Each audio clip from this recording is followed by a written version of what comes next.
Hello and welcome to Scarlet Serpent Readings. Thank you so much for joining me for another timeless pick a card reading.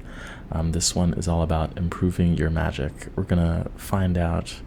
This reading's gonna have 4 parts. So one is kind of releasing, discovering blockages, making space for this magic to unfold.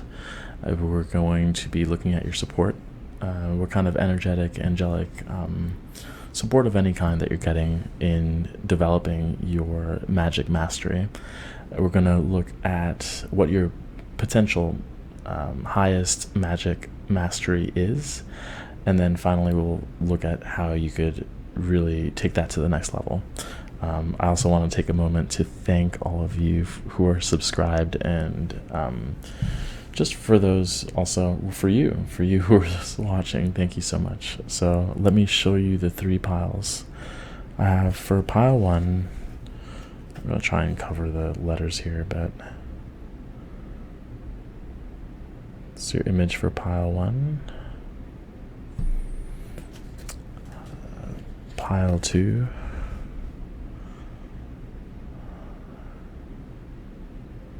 That's pile 2. And then we have pile 3. And I'll show all of these cards together. Okay. So again, pile 1. There we go. Pile 2. And then this one right here is pile 3. Hopefully that helps and doesn't make it more confusing, but I don't really know. Okay. So I'll do it again. Pile 1 was this first one. Pile 2. And pile 3. Okay, so if you need some more time, you can go ahead and pause the video now and make your selection. Otherwise, I'll see you at your reading. Hi, pile 1. If you chose this card, this is going to be your reading. And we're going to go into this a little bit later, because it's actually about your support. So this is kind of like the energetic support that you're receiving in terms of developing your magic. But this first part, I already have the cards laid out. There's a bunch of cards here, to be honest, so I'm going to go fairly quickly. But this first part is your potential blockage and what's maybe not necessarily holding you back, but kind of dragging you a little bit. And this card is the moon. So something you're not seeing. There's definitely this yin and yang energy here. There's the eye as well. I'm missing something. What's cool is that this image has a dragon and a fish, like 2 very different things. And I feel like while the moon, is usually something that's subconscious, there's a sense of something holding you back that you're not aware of is there. And then there's some supporting cards for that. The first one is the sun card as a blockage is interesting. It's so bright that I can't focus. No, I'm kidding. And then we have the Knight of Swords. So there's this contrasting energy. I think someone wants to move a little too quickly. That might be you, who wants to move really fast. And then there's the sun. Maybe pride is getting in the way. But what I'm getting at mostly, because the oracle card for that is relationship, this could have to do with someone else. Like, that's why the moon was so interesting here, is because there's 2 different figures in this moon card, and one is dragging the other one down. Well, that's not what the imagery shows, but that's what I'm feeling here. So you can see that there's a contrasting energy that's slowing you down, and that brings something to light with the sun card. This sun card might not represent you, actually. It might represent the ego of someone else. Very I guess, different interpretation from usually the sun's very positive, but in this context, it feels like someone's ego is getting in the way of your magic progress, specifically magic. And I say that because, like, just as I look at this, you know, that bottom dragon here is not a dragon, it's a fish. And the color orange is here. So I feel as though you're the moon dragon, right? And there's a sun dragon, and the sun dragon doesn't, it's almost like it's preventing you. It's not to say you have to break up with anyone, or if it's a friend, you have to end that relationship. But it's kind of stepping into trying to uncover, like at a subconscious level, hey, what thoughts, what motivations, what's slowing me down that isn't me, and kind of making that space for yourself, and then going back to the relationship. You could see that contrast a little more clearly. Yeah, because I feel like this might be just you want to, yeah, you want to do this quickly so that maybe you want something to show off, like that you've been putting an effort towards something, that it's like a visual of progress being made. And I feel as though, because this other person might be a little more practical, or pursuing more mundane things, because this is in terms of your magic, and there's this part of you, I think, that wants to make it be known that you're practicing magic and you're getting better at magic, and that could be getting in the way of actually developing it, being humble and taking it slowly. And I think that this other person is really in a mindset of impressing other people, especially like at work. They want to get the next promotion and get the next car, and they're like, that's their style. And you don't want to be that way, but you're kind of getting influenced to, like, okay, let's speed up this process of learning new magic. And maybe you're someone who wants to, like, get a few different books and practice and absorb a bunch, but not really implement that. And I think slowing things down, tuning into your subconscious, because you're very mystical, and I think that this other person, again, just wants to have that shine without kind of the spiritual backbone, if that makes sense. And this could be, again, within yourself, but this relationship card really feels like it's another person. Let's just clarify these two, though. I'm just going to clarify these two, the sun and the night. Oh, this is going to be a long reading, isn't it? Okay. Eight of Swords. Okay. 8 of Swords with the sun. It's an interesting card to describe the sun, but that does kind of confirm it. That does kind of confirm that these thoughts are brought about from that sun card, and that's kind of tying you up. Let's look at, and that's what the limitation is from someone else. To be, I'm not good at this. But yeah, I would take that as confirmation. It's really another person that you could be, again, dating, or a friend or a family member, but there's definitely someone who's tying you down mentally. And then with the Warrior, we have the 5 of Pentacles. It might be because you want some financial, I guess that makes sense in that context, where there's this part of you that wants people to, and it's obviously, it makes sense, right, to be able to support yourself through magic. But I think that's also the influence of this other person, of like, oh, well, you're not really good at anything unless you're getting money for it. Or, yeah, making it a full-time job, and it's almost like the practicality of it is getting in the way of the flow of energy. So that would be the big blockage, is this, not just the person, but their mind, and that brightness, that sun it's almost too much of an ego going on, and too much of a need to impress other people and be, again, have financial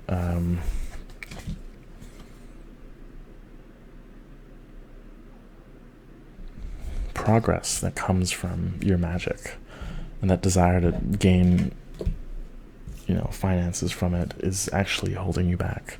So let's take a look at the support. Your support is the Nine of Cups, and then we have this heart here, which is protection for the vulnerable heart. And then we have the Six of Pentacles and the Wheel of Fortune. So let's take a look at these. First is the Nine of Cups. I feel like your support system is your happiness. Like that's your support, is being true to who you are.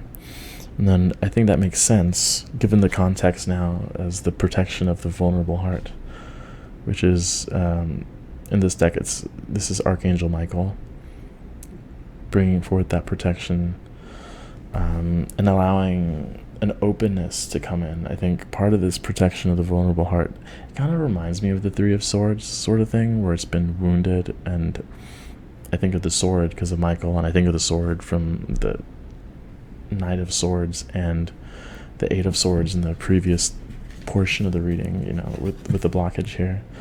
And so with the protection, the heart protection, it's kind of placing value on your own path towards the success, and it's kind of showing how the act of performing magic in whatever way you feel is the best for you, that in itself should be the focus, like the enjoyment of the practice of magic, of whatever form of magic that is, as opposed to I need to do magic to make money, I need to do magic to impress coworkers, friends, relationship, and so forth. So we have, yeah, the Six of Pentacles here, your support, give and take. I think part of this has to do with recognizing that you are being rewarded for your efforts. It's just, can you see that reward, you know?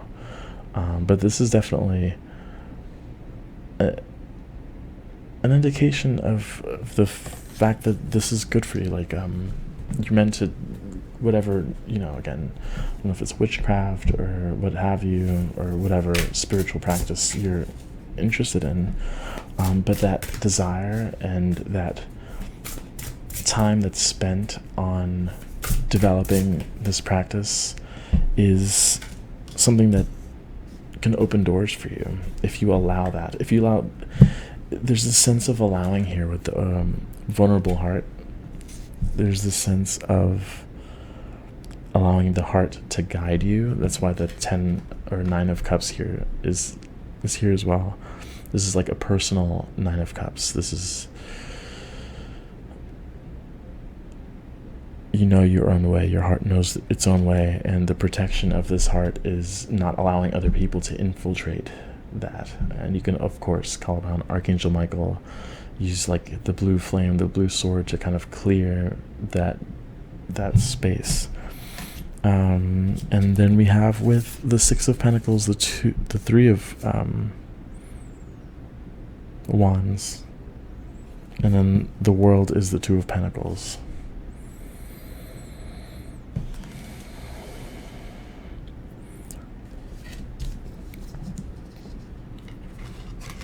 I'll just show you, because it looks like two completely different images, right? Like very different energies.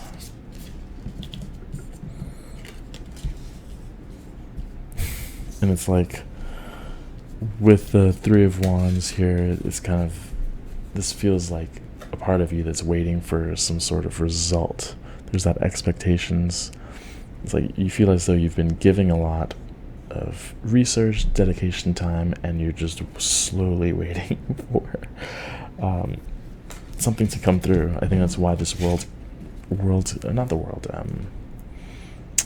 of Fortune is here with the Two of Pentacles. we're kind of trying to balance, of course, reality with the expectations of magic. But I think you have the support of, if you continue to put the time and effort towards using magic to help people as well. I think there's a big difference there in terms of just, I want to be a practitioner or develop this skill just so I could say I can do it, versus is it going to help other people? That could be what this Two of Pentacles is about, really. Okay, so let's get into the magic itself. There's a lot of cards here. Oh my gosh. So what's your magic mastery? Let's find that out. At least potentially, Okay. Wow. So the first card we have is the Four of Wands. It's a lot of fire, a lot of passion here. It's self-contained stability. It is Venus in Aries. And I don't know, this feels like being secure within yourself and confident and trusting in your ability. Like it's interesting. I'm just mentioning that because there's a lot of there's moon energy all over the place in this reading, because if you remember, I had the moon card for you when it came to a blockage, but then here we have, for your magic mastery, moon magic. Isn't that something? And get this, the High Priestess as your mastery. Wow, talk about being comfortable in the unknown. And that's what's so interesting about having that moon card as a blockage. It's about stepping away from practicality and, if I do this, this should happen. If, all of that stuff, it's not you. It's not your gift has to do with navigating the unseen world and working with spirit and doing like rituals and spells with the moon. It's interesting because the recording of this is in full moon, and usually I'm by the beach, but there's a lot of people there. I'm like, I don't want to, I'll just go later. I'll go like at 4. But anyway, I'm trying to read in the book if there's anything, but just understanding the correlation between human behavior and the moon, lunar astrology. So you might be into astrology. You might again do like affirmations with different phases of the moon and be aware with that, have an awareness of the moon phase and how it affects you. But that could be a little generic, when it comes to mastery, there's a whole other aspect of it, right? And I think part of what you can do is uncover it on your own. Like, this isn't going to be research, this isn't going to be in a book, like witchcraft or spells. That's part of your ability, is not knowing and working with that. You could have, again, a wolf spirit guide here, and part of that, I think part of the moon magic is going to be telepathic, just with the Queen of Swords. Very strong telepathic abilities here. You could channel the moon, you could have a moon spirit guide and so forth. So it's very, very powerful. I'm not going to clarify these because I don't think it's necessary, so let's move on. Okay, so how could we improve this magic? How could we improve upon the moon magic?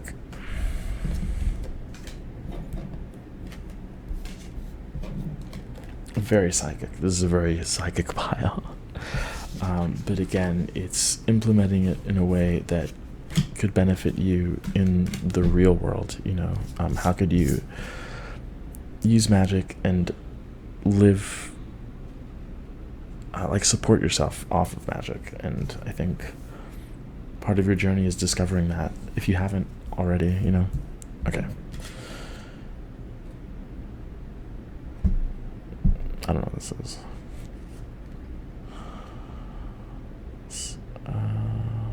Oh, okay. It's the Queen of... Where is it? I just had this. It's the Queen of Swords again. So improving your magic is the Queen of Swords. And then the Queen of Swords was here too. So this is your energy. Notice the difference between the blockage that was the Knight of Swords and taking that to the next level and becoming the Queen of Swords. So lots of swords energy as well. As I mentioned, telepathic abilities and not allowing the mind to move too fast, but to be in more control and deliberate with the thoughts you put out. And again, that could be how your thought patterns might change depending on the phases of the moon. So I would recognize that as well. We have the page, I was just saying, the Page of Pentacles here, and the Nine of Cups. So the Nine of Cups is coming up again. This feels like a lot of slowing down. Like, don't be afraid to slow down, especially being with all of the swords energy that you have within you. Don't be afraid to slow down. But also to bask in really recognize what makes you happy. Not just in everyday life though. This comes through specifically with okay, it's in my mind. I wasn't going to say it, but an example of this would be, just for me, music and listening to certain songs. And when I pretend, whatever, I'm in here. When I pretend to be in a band and I pretend to, like, my crown chakra, I'm physical, you know, it like blows up. It's insane. And that's just kind of, and this is what I'm getting here too, like, to feel spiritually for within your magic practice what's really making you happy. And that's, once you have that, slow down a little. Like, contemplate on that, use that, work with that energy and slow down. Because I think there's this desperation, not desperation, but like a push from other people, someone else, a partner, of like, you haven't done this yet, you haven't made a book, you haven't, there isn't any evidence of the effort that you're putting in, and that's not true. It's not true. Look, we have support for the support card. No, this was improving your magic support. You know, work with like-minded people, and then DNA when it comes to improving your magic. It's like ancestral support that I'm getting mostly, but this is pretty evident from what we've gotten in the reading. You know, the moon's all over the place. The moon's all over the place, and you're very connected to it, and you don't really need to rely so much on absorbing material as much as practicing and asking yourself. This is more of a self-inquiry. This is more of a trial and error. Don't be afraid to make mistakes. Don't be afraid to not look good in front of other people, because these people come and go, but you can't go anywhere. Like, it's your life. I hope that makes sense, but hopefully this reading was helpful.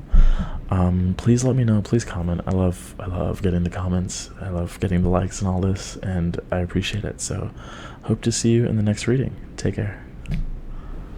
Hi, pile 2. If you chose this card here, this is going to be your reading, and we'll get into this a little bit later.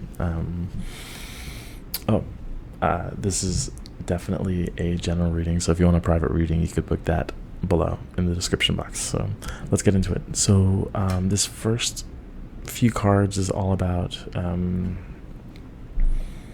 potential blockage, or what's slowing you down in terms of developing your magic. And this card is the 8 of Wands. This could have to do with not wanting to express this magic, or not to, I guess, come out of the magical closet. This could be also a communication breakdown. I'm trying to see if there's anything coming out. Well, yeah, it's kind of like a withholding of energy. It doesn't really feel like a usual Eight of Wands in that it's kind of circling on itself here. And I'm noticing that there's the number 8 there, and then in that other angelic card there's the number 8. So 8 could be one of your numbers, like was that a life number or soul number, or one of those. And then we have the 3 of Pentacles and the accomplishment card. I mean, usually the readings, the pick a card readings, have a similar theme going on. We're going to clarify these. Let's clarify each of these, please. The Chariot. Don't follow other people. Don't, well, I don't like saying don't or do. That's not really my style, but it's suggested that you don't blindly follow others. And that's what I'm getting here, because these figures are running in a cave, and there's no, you can't tell where they're going. Right? And this is the Chariot, which, I mean, I usually don't read reversals, but there is a reversal sense to this smooth sailing up here. And I think that's what's interesting with this 8 of Wands as well, is the inability to express that to whoever's around you. They might be trying to influence you. Again, like subtle energy from the last pile, but yeah. I just get that same sense of wanting to follow in the footsteps of someone else, when really your magic is your magic. Like, you have your own nuances and your own ways of doing things. Let's clarify this accomplishment card. Come on, just one, please.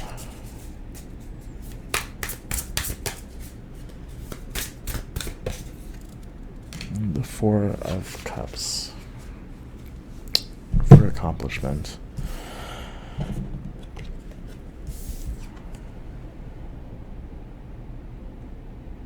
Hopefully you're able to see that.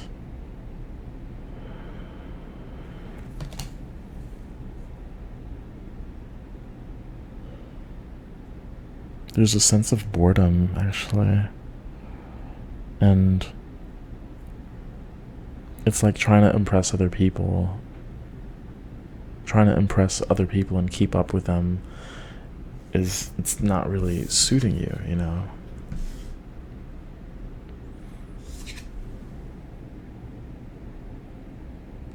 You're not, I don't think this pile is meant to be following people.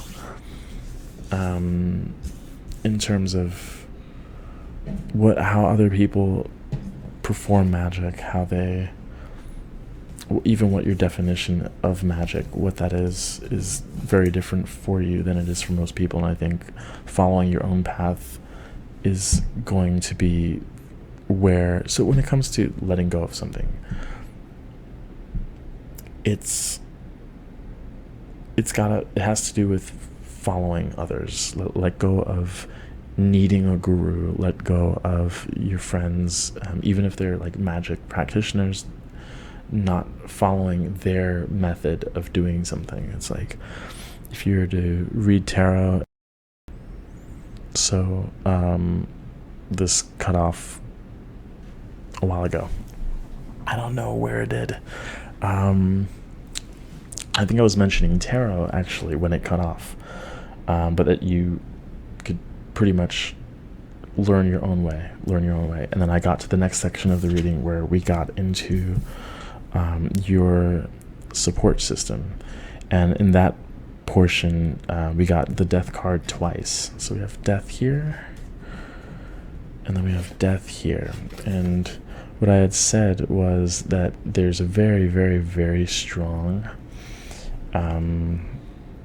mediumship ability here, very, very, very strong, and that your support team comes from spirit mostly.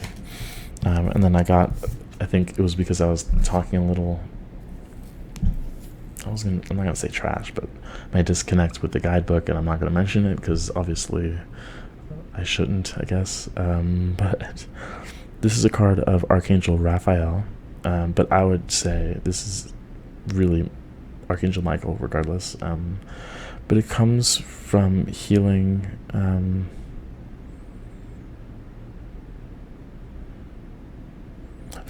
knowing that you're protected. I think there's a knowing from the spiritual realm that you're protected. I think that the support comes from being confident in your team, and I feel as though exploring different ways of doing this is crazy. Performing mediumship would benefit you, like thinking outside the box and allowing your guides to guide you to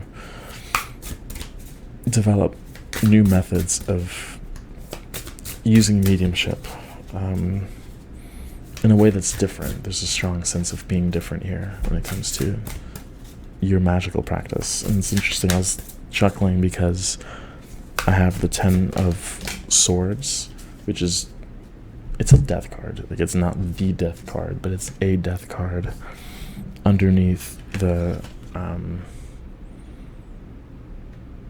death card, yeah.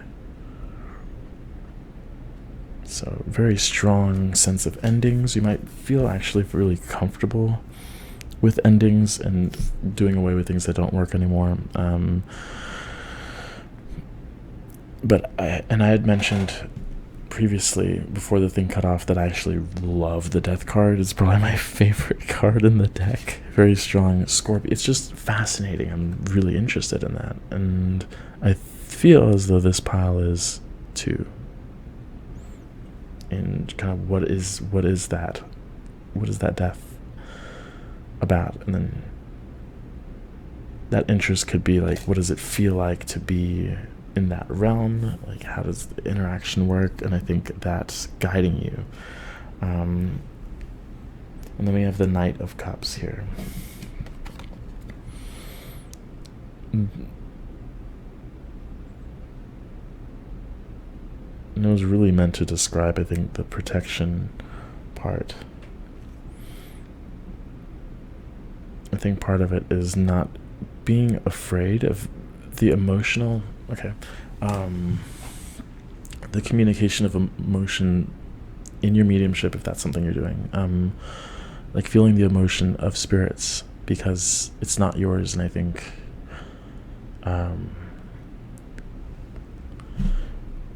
yeah, it's,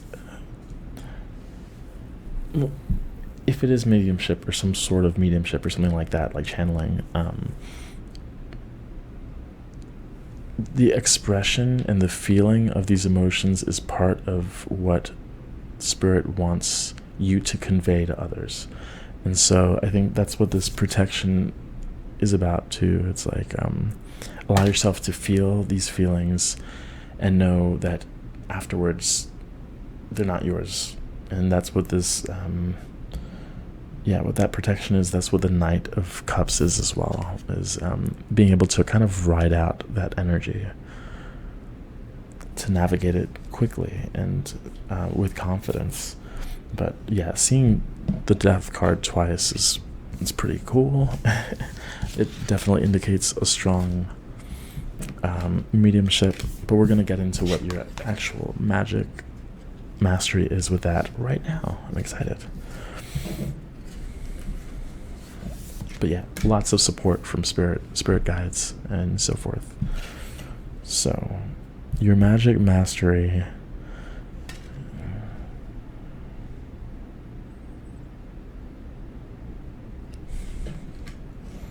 the Hangman. I gotta look at these cards.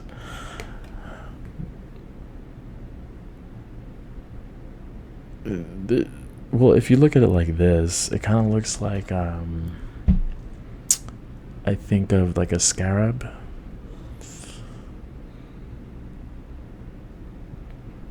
There's like, is it just me, or is there like an Egyptian feel? But it's actually the Hanged Man, because there's a little person down there who's like, I think part of it is perspective shift. A unique perspective that's brought about from spirit. I think that's why a few things came up. I think that's why this is here in the previous portion of the reading, where it's like, don't follow other people because they don't know where they're going. They have a very different vantage point. I think because you're so connected to the other side, that they're trying to guide you through a different path. And I think part of that is kind of like this inverse. I'm getting a visual, but I don't know how to describe it. So it's just like to see the world from death, from that place. And I think there's a lot that people could learn from that, and a new appreciation for being alive and the gratitude that comes from even the smallest things. Yeah. Okay. And then taboo. Being unorthodox here. That makes a lot of sense when it comes to the Chariot, and when it comes to suppressing this fire energy. You want to communicate something, and you want to work with spirits because they're all over you, and there's this hesitation because you're not sure if how it'll be accepted. And what's interesting is that you have like a huge audience, but they're only in spirit, so there's not really a way of physically, showing other people that. But that's where the confidence and trust comes in. That's what I guess the hangman, like this person is hanging, but they're still, because they trust. He's hanging. There's an eye there. It's the third eye. That's where he gets his perspective. He or she, obviously. The hanged person, I guess. But you could see that eye in the middle. The heart as well. It just goes to show that we have the human side, which only sees one way, and there's all these other spirits that are looking with different personalities and different characteristics, and they have something else to share. These Roman numerals, I don't know why I decided to do this, to get a bunch of decks with Roman numerals, and I have no idea. I don't know what this is. 10, 1 sec. The star card, I hope I'm going with it. The star card as your magic mastery. There's a sense of manifestation. There's a sense of, again, communicating with the spiritual realm. Part of this might be, and we're going to get clarification for both of these cards, part of this might be like, this might sound iffy, but like manifesting someone else's dream, but doing it quickly. Spirit will come to you and have this dream, and you're like, oh, I like that dream, let's make it real. And then that might be part of the reason why there's so many spirits around you. So we have, I'm just gonna do this again.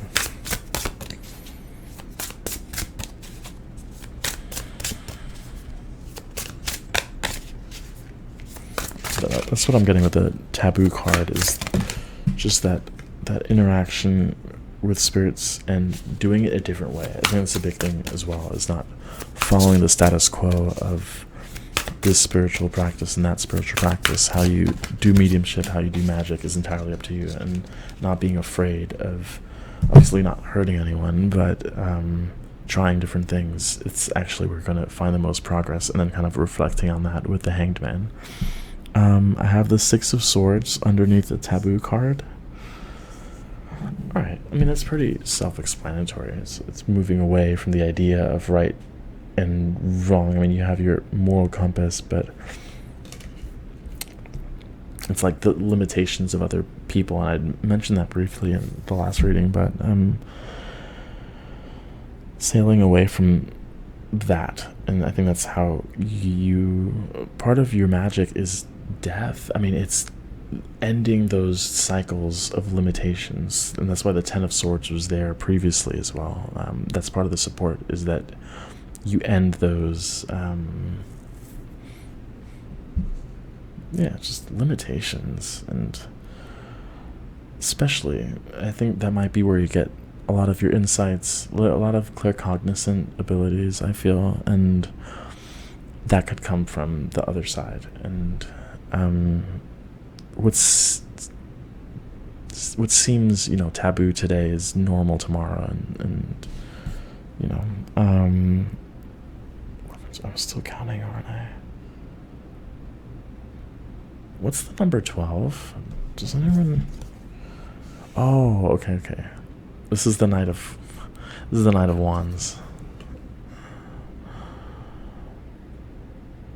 And what I'm getting at here is, like, you have your own inner compass. You have your own inner way of going about navigating through this this terrain that is really the veil, beyond the veil, and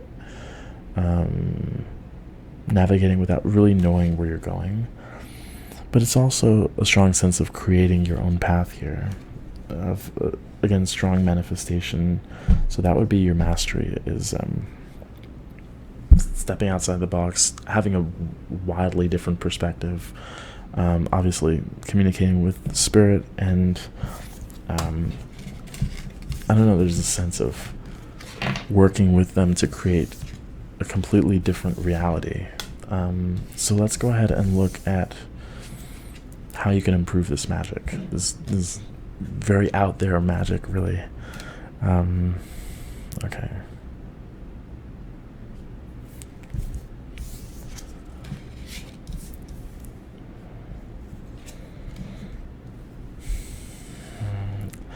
I try to keep it fairly, but this reading's exciting just because death is all over the place. It's all over the place in this reading, and it's weird that makes me happy. But we have, okay, the King, the Queen of Swords. I don't know.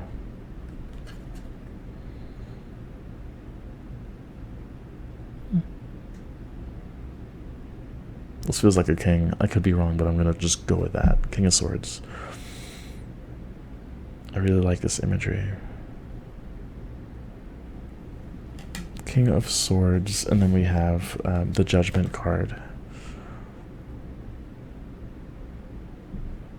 as how you could improve this magic. And then this is the big one: improving your magic. Transition. Look at that transition. I mean, that's blowing my mind a little bit, given the death cards, given that taboo here.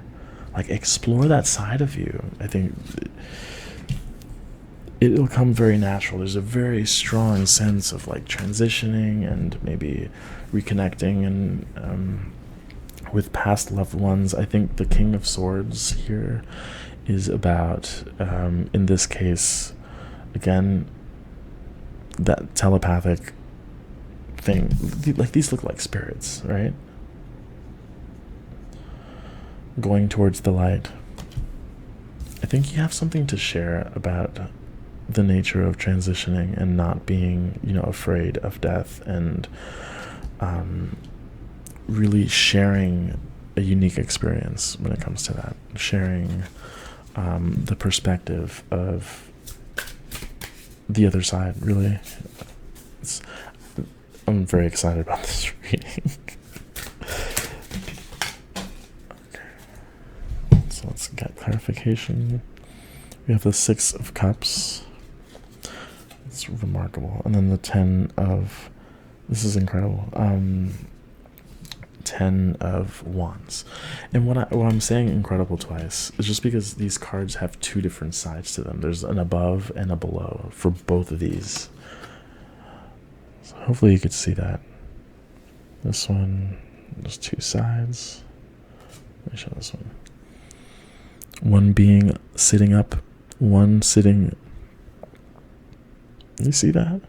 There's just this reading has been filled with two distinct perspectives. Look at this. You're bridging a gap. You are, honestly, like, mediumship is all over this. Even with the Ten of Wands, it's like transition and perspectives. You're big on perspectives and getting a wide variety of perspectives and bridging the gap between people who have very different viewpoints on reality, and sharing that it's everyone's reality. You know, there isn't a wrong version of it, but if you can, I'm going back to the Eight of Wands that I saw earlier. It's kind of expressing your reality and allowing other people to express your reality without feeling limited in any way by them, you know. Yeah, we have stars showing up again. So improving your magic really has to do with trusting your path that you're on. I know it's a little, but trusting your own inner guidance, and trusting especially the ideas that come in your mind, because those are guides. And I think as you become more aware of the subtle energies, you'll realize that these are beings who feel comfortable with you and can trust you to express their life and tell their story. I think there's a lot of beings that want their story to be told and to bring about a new perspective on the planet, a perspective that maybe a lot of people aren't about right now, but will be. As, I mean, you pave the way for that. But there's huge mediumship here. I like this pile. I hope it was helpful. I know this was a fairly long reading, but please like, subscribe, and I love your comments. So don't be afraid to leave comments in the comment section. But I hope to see you in the next reading. Take care. Hi, pile 3. If you chose this card, this is going to be your reading. And then we're going to go back to this a little bit later. But it's cultivating ease and grace, and it's going to be referencing how you're being supported. So let's get started. Just don't forget, this is a general reading, so if you're interested in a personal reading, that information is going to be in the description box. So we're going to look at blockages first and things that are holding you back. We have the Emperor here with Aries. We have the 9 of Swords, the 10 of Wands,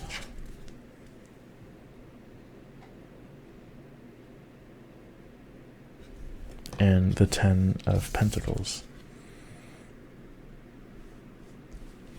as well as the Meander card.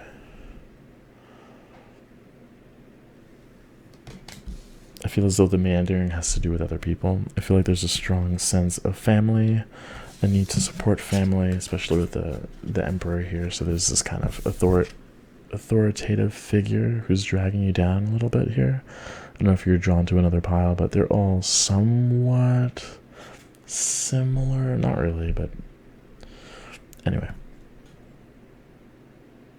Especially with this. This is a very interesting 10 of Swords, because is that Swords? No, it's Cups. 10 of Cups. 10 of Cups being a blockage here. It's like there's this Emperor is telling you to sacrifice for the family, for the greater good, to sacrifice yourself, work extra hard so that you can support a family. And that's blocking your magic, to be honest. This idea of putting yourself second is not conducive to like a successful magical practice. I think that this Emperor has gotten in your head a little bit. It's keeping you up because there's this part of you that wants, you know, the 9 of Cups comes before the 10 of Cups. And I think there might be this, again, figure or this part of yourself that is like, well, I need to support everyone else before I'm happy. And that's not really how you can get to that point. yeah, especially with the Ten of Wands here, Sagittarius, and Mars is coming through fairly strongly. With the Emperor, with the Aries card, I get the sense of Mars energy, and then especially with the 10 of, I mean, this isn't a Mars card, but it feels like Mars here in this reading. So you might want to check out your Mars placements, but it's definitely in this card though. Yeah, it's definitely in here. And there's this sort of battle of what the battle is about, what the idea of a happy family sounds like. But I mean, what does that have to do with the magic? You know, and this magic is a personal experience. That's how you be able to step into that. So what you'd be letting go is the being the thought process, the blockage that is causing the meandering, that is preventing a narrow path to magical mastery. I hope that makes sense. It's interesting how these cards kind of connect in a way. How at the end of the path is that family regardless. It's like inevitable, but I think worrying about getting there is blocking you. Let's get some clarification on these 3 cards.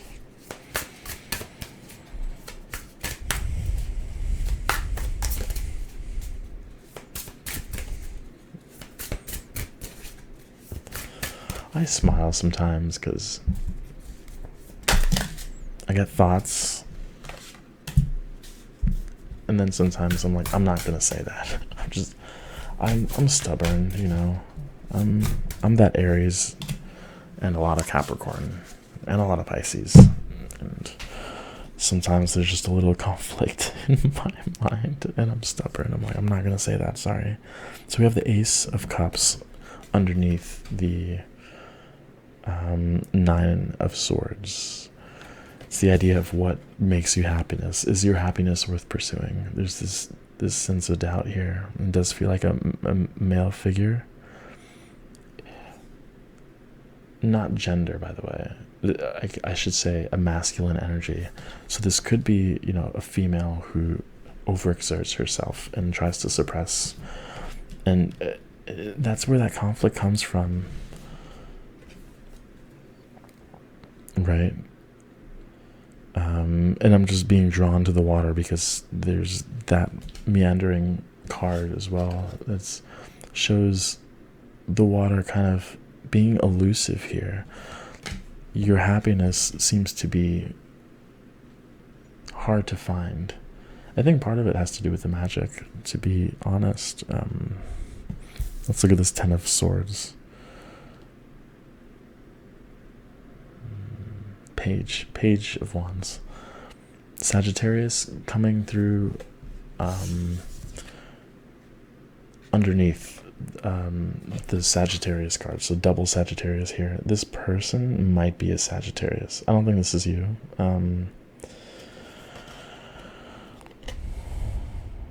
This figure is just looking at this possibility and doesn't really know what to do with it. And I think part of that, what's coming through, is that this person has a lot of energy and doesn't really know what to do with it, so they try and put it on you, and they expect you to be the same way, when obviously you don't have to be like them. But there's that young energy, which kind of tells me it's an immature person who's pretending to be and acting like the Emperor. This is not a real Emperor. That's why there's this dragon here. I like how, you know, when you do different readings, the imagery, the description of the imagery vastly changes. And I just feel like this is a mask. This is not an actual Emperor. Because a real good Emperor is willing to listen and work with the abilities of everyone, and instead of imposing their will upon you. So again, this is kind of like a reference to specifically pile 1, where there's a person who is dragging them down. And then we have This is a trip. With the Roman numerals, I'm just staring at it. Okay, the 8 of Cups underneath the 10 of Cups. So the cup energy is coming twice. There's a lot of water in this reading so far. And it could have to be letting go of the idea of making everyone around you happy at the expense of your own happiness. This might not seem, how is this relevant to your magic practices? Like this energy, this conflict within the mind is stopping you from reaching your full potential with magic. Okay, so let's look at your supporting energies. What is your support in terms of developing your magic? Dripping a little bit. Okay. We have the Page of Pentacles, the Ace of Swords, and the 2 of Wands. Cultivating grace. Ease and grace. Ease, that's a big one. Cultivating ease, right? This is not ease, this is not an ease card, but this could be seen as an ease card, right? Moving towards your clarity at night when the noise is gone. And I'm thinking the ease when it comes to the 2 of Wands, this cultivating this idea.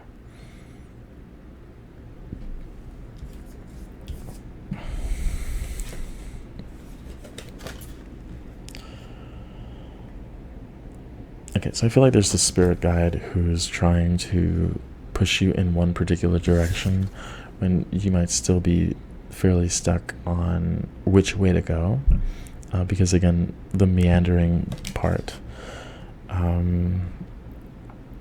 It's interesting this is the support position because, yeah, it's strong like eagle spirit, bird guide, very strong connection to birds here. And yeah, we have the wings in the cultivating ease and grace here.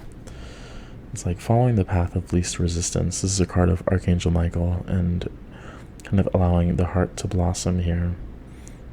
Meditating obviously would be helpful, but it's about trusting the universe as well, like trusting this path, trusting the encounter with this false emperor that you're dealing with. Like, why are they there, and why are they trying so hard to influence you, and kind of seeing the bigger picture of that with the bird as the Ace of Wands. It's like, hey, there's an entire world out there.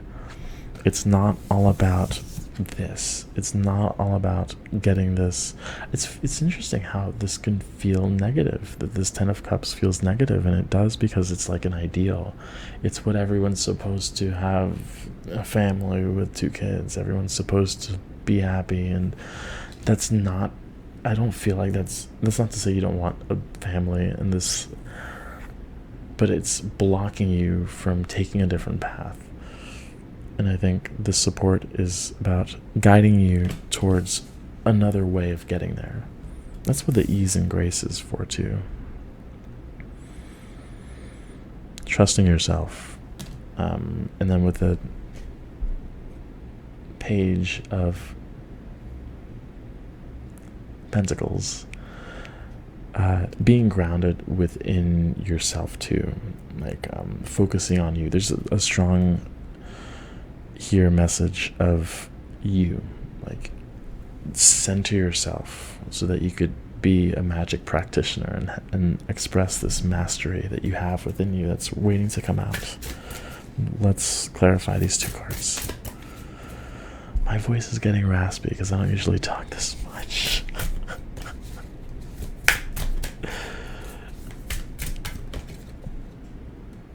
Ten of Cups again. Okay, so that's really shifting the perspective of that happy ending. First of all, the 10 of Cups was underneath this bird spirit here with the Ace of Wands. So what I'm getting at, first of all, is your guide is trying to get you to change your perspective. Very strong sense of perspective and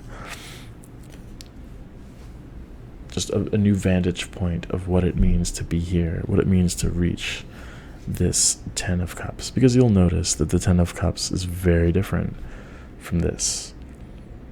This is dreamlike, it's ethereal, it's pretty, but it's not grounded in reality. There's no real figures here. This is an abstraction. But this is attainable. Look at just, it's grounded, it's you could see it, you know? And it looks very different. It's very different from this family imagery. It's like, what's the difference? Well, first of all, it's not one family. These are different people who are just acknowledging the happiness that you're bringing out. And there's more. There's just more to offer. I think part of this is your spirit team, your guides, trying to move you into a direction of having a more global impact as opposed to like within the family. What's, you know, when I have a child and I want this child to be successful, and then you're putting like the burden of being something to them, and then that kind of builds up. This is more of, okay,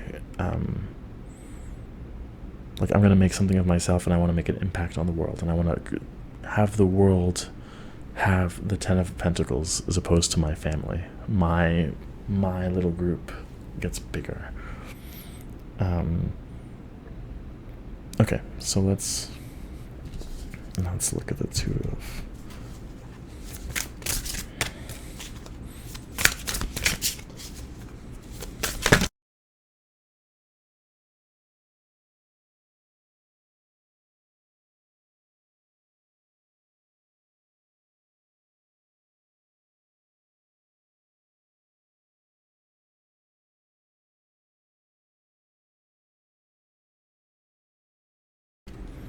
So we have the Moon card underneath the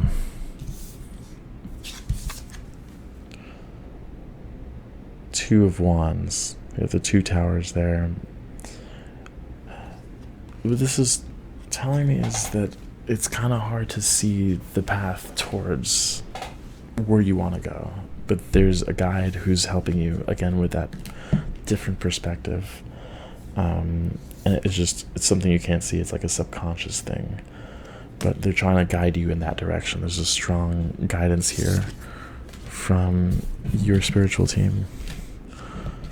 Okay, just showing you this card again. You might want to connect with Archangel Michael to help clear your energy and help you ground and make you feel comfortable with your path to generate more ease. And this ease comes from the peace within yourself, really. Okay, let's find out your magic mastery. What is your magical mastery, or at least the highest potential of it? Obviously you don't need to just do one, but this is like the main focus, I guess, of the reading. Okay, so we have, oh Lord, with these symbols, and 1 second. Oh, ooh, whoops. Was that this reading? No, that was the last reading.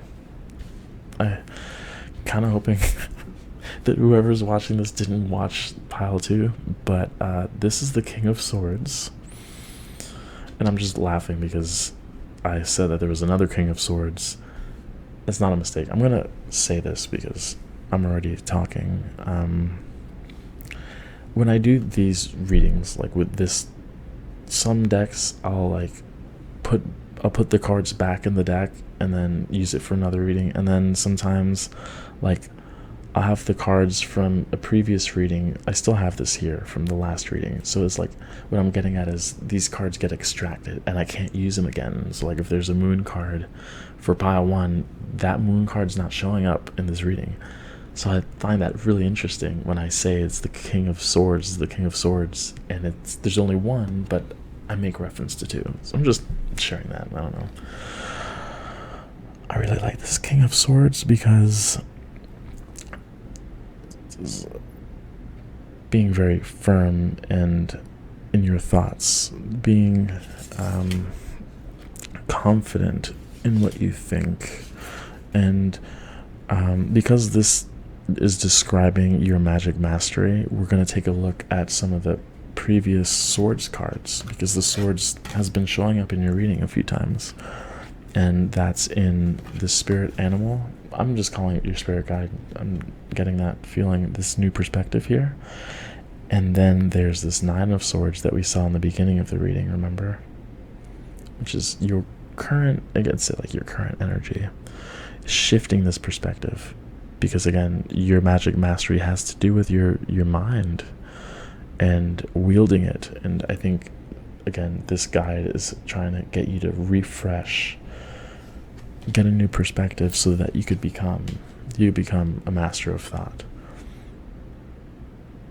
And of course, like with magic, the sword's a tool that can be used, and with rituals, being very deliberate in the thoughts and the words that you say is part of cultivating like a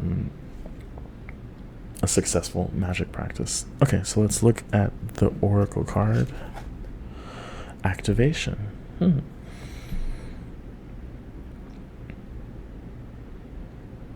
I don't remember if there's a ritual card in this deck, but seems ritualistic in nature.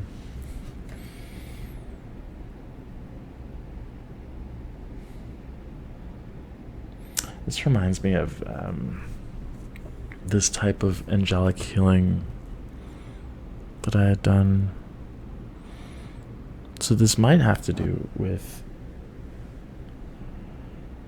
a type of healing modality. Let's see. Wow. Well, that changes things a little bit. Okay. So we have my friend Poseidon, and this person, it could be Aries, actually. Aries and Poseidon, kind of balancing those two energies. Look how big they are.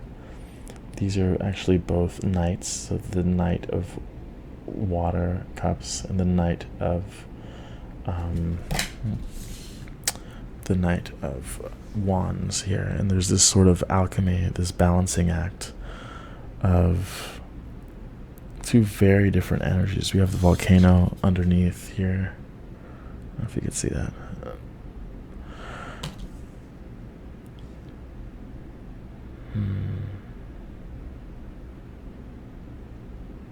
Okay, let's clarify. And I didn't do this for the other two readings, but I'm going to clarify the oracle card, the activation card. I'll start with that. What's this activation card all about? I mean, I have the book there. I could probably read it, but I'm going to see if I could draw more from it first. Yeah, that's one thing. I don't usually read the book. I probably should. Like, sometimes I do, but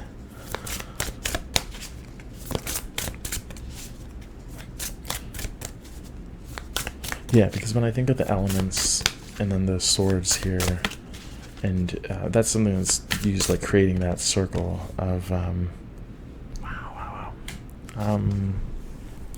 creating not only a sacred circle, but calling in those elements.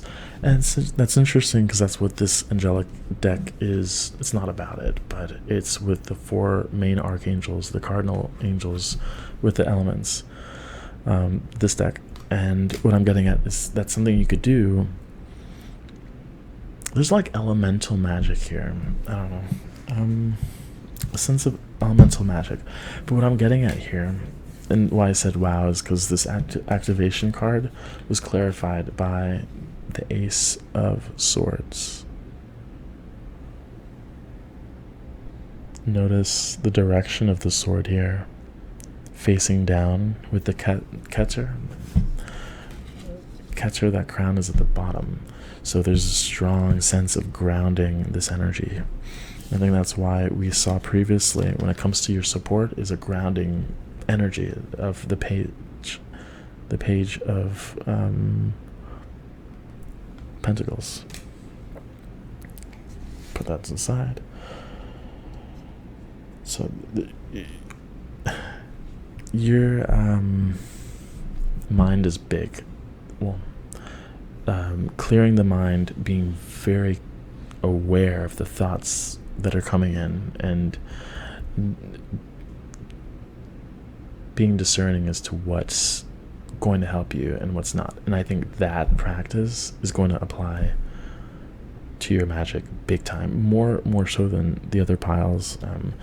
Just being very deliberate in your thought patterns, because that can affect, again, your spells, your rituals, and things of that nature. I also got the sense of using visualization as well, like becoming large, becoming big, and playing with magic in that way. I get this sense, I don't know, again, I don't know the deck very well. The sense of chaos magic. I don't know if this deck has chaos magic. Let me just check real quick. No, chaos magic is not in the deck. I'm getting the sense of that here, though. Of it's really like creating your own. It's a very personalized form of magic, and what I'm getting at with that is like, oh man, I don't want to tell that story. It's like assigning magical properties to specific objects, and I've only done it with one object. It's a cologne, and I drew on it. I'm just staring at it. But it worked, and it kind of made me laugh because it was a silly thing that I wanted to use that to attract certain, and it worked, and it blew my mind. I was like, okay. But that was the thing is, and I think chaos magic and activation, it's like you're assigning with the power of your mind. That's what the activation is. It's assigning magical properties to objects. I think that's a big thing, and that if you were curious about chaos magic, that would be, I guess, like an indication of checking it out, and using the elements, especially in that kind of practice. So let me read real quick from the activation. See if there's something to make active. Well, sorry. Activate a crystal grid to initiate your plans. Stating your dreams and laying the groundwork, creating a detailed step-by-step plan initiates desired change in your world. I'd mentioned dreams, didn't I? With this card. The problem with this is that it's not your dream. This dream feels like the dream of the Emperor, and what's happening is that maybe they subconsciously know. This is a bit of a stretch for some people, but they're using you as a channel to make their dreams into reality, which is a play on one of the previous piles that I did. It's so cool how these things connect. But yeah, it's like discerning between your happiness and your dreams and the happiness and dreams of someone else. And this kind of, once you get a good sense of what you want, especially with crystals, you might work really, really well with crystals of clear quartz here, doing a crystal grid. But if you don't have crystals, you could like that's part of that angelic healing that I had mentioned earlier, is like visualizing crystals and using that visualization to draw upon that energy. That's I'm getting that strongly just because of the amount of Ace of Swords. You have 2 Ace of Swords, and you have the King of Swords. So you are not confined to the limitations of this physical reality, and that you could use objects that don't exist and you could activate those non-existent objects. I don't remember what it was called. It's like a servitor.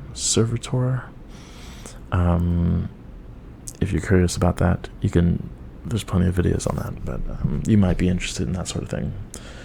I was just gonna say I prefer working with spirits, but that's just another option, you know. Okay, well, they are spirits, but they're like made by you. Okay, so finally, how can you improve your magic? We have the 7 of Pentacles.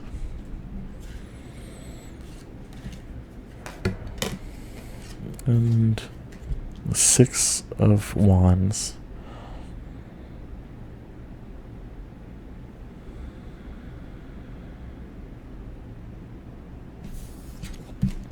And then manifest.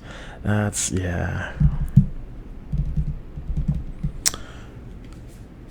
I had mentioned that, didn't I? I forgot. But when it comes to activation and the Ace of Swords here, this is all about manifestation. Bringing that sword, and that's why this Ace of Swords stands out so much, is because it's not facing up. I don't know if you're familiar. I think most of you are with the Rider-Waite, which I don't have the Rider-Waite, but the sword is pointed up and this one's pointed down. This is grounding this energy, and there's just multiple confirmations of that, of your ability to do that. I think again, people are deliberately or not deliberately trying to use your power of manifestation to create their reality. Like, think about the family, think about us, because they want to, I'm hesitating to say use you in that way, but there's this sense of narcissism with whatever that is, and I don't know if it's deliberate or not. It might be. It just depends on, you know, this is a general reading, but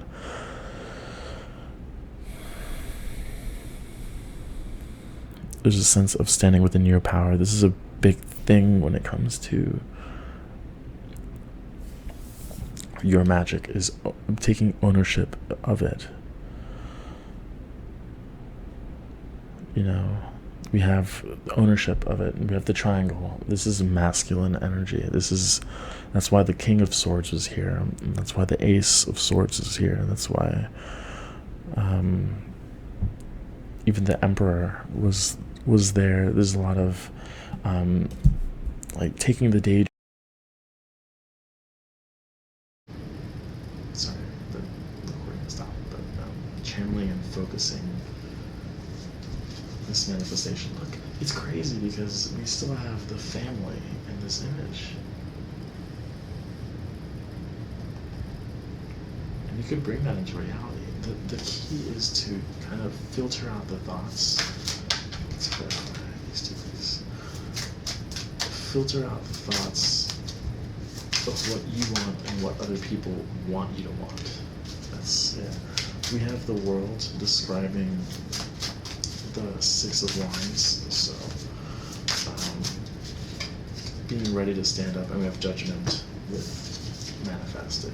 Part of your life purpose is to manifest and use magic to do it, activate and take ownership. Like, say, you know, maybe do a diary or something of that nature, of like either your chaos magic practice if that's something you're interested in doing or wanting to do, but otherwise it would be, this is the world. Just knowing that you have the power, especially with the World card, these are describing this, knowing that you have the power to create your reality. And I know that's something fairly cliche, but when you start seeing it happen, it becomes powerful, and there's this almost the struggle of stepping into your power and expanding that power. That's really a big life lesson for you, I think, and taking ownership of that and what you want. But hopefully this reading was helpful. I know it got a little heavy at the end, but please like, comment, subscribe. Let me know what you thought, and I hope to see you in the next reading. Take care.